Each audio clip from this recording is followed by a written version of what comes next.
देवी सर्वभूतेषु ब्रह्मचारिणी रूपेण संस्थिता।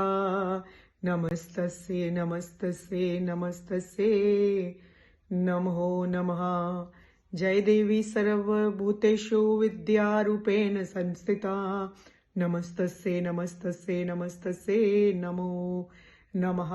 तो आज माँ ब्रह्मचारिणी का दिन है और ब्रह्मचारिणी जो है, ब्रह्म का मतलब होता है तप करने वाली, तपस्या करने वाली, और चारिणी मीन्स उसका चारण करने वाली। तो माँ ने जो है बहुत तप किया भगवान शिव को पाने के लिए, और फिर जब देवताओं इतनी तपस्या हजारों वर्षों तक, बहुत सी ऐसी पौराणिक कथाएं मिलती हैं जो ये बताती हैं कि माँ ने हजारों वर्षों तक भगवान शिव को पाने के लिए तप किया था। और इसी तप से ब्रह्मा जी ने प्रसन्न होकर के माँ को वर दिया था कि भगवान शिव को वर रूप में माँ को वर दिया था ब्रह्मा जी ने। तो ब्रह्मा इसीलिए ब्रह्मचारिणी रूप पड़ा।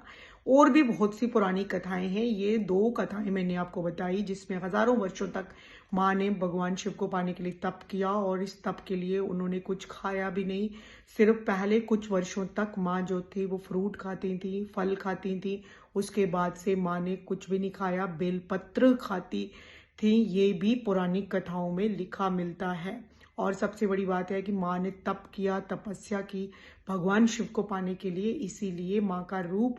और जो हम उपाय बताऊंगी मैं आपको कि कौन से उपाय आपको करने हैं, उसमें आपको सबसे पहले बच्चों के लिए उपाय करना है। बच्चों के लिए आपको क्या करना है कि जितने आपके बच्चे की हाइट है, जो पढ़ने वाले हैं, व्हाइट कलर का सूत का धागा लीजिए। ठीक है, कच्चा सूत जो आता है, जितनी बच्चे की हाइट है उतना माप लीजिए, और मापने के बाद माँ के चरणों में रख दीजिए। व्हाइट कलर का खुद भी ड्रेस पहनिए, बच्चे को भी पहनाइए। माँ को व्हाइट कलर के पुष्पों की माला पहनाइए। जो लोग माँ को डेली वस्त्र पहनाते हैं, व्हाइट कलर के वस्त्र पहनाइए। चंदन का तिलक माँ को भी लगाइए, बच्चे को भी लगाइए, खुद भी कंठ पे लगाइए अगर जो लोग मस्तक पे नहीं लगाते। इसी तरह से आपको माँ को व्हाइट कलर की चीज़ों का भोग लगाना है।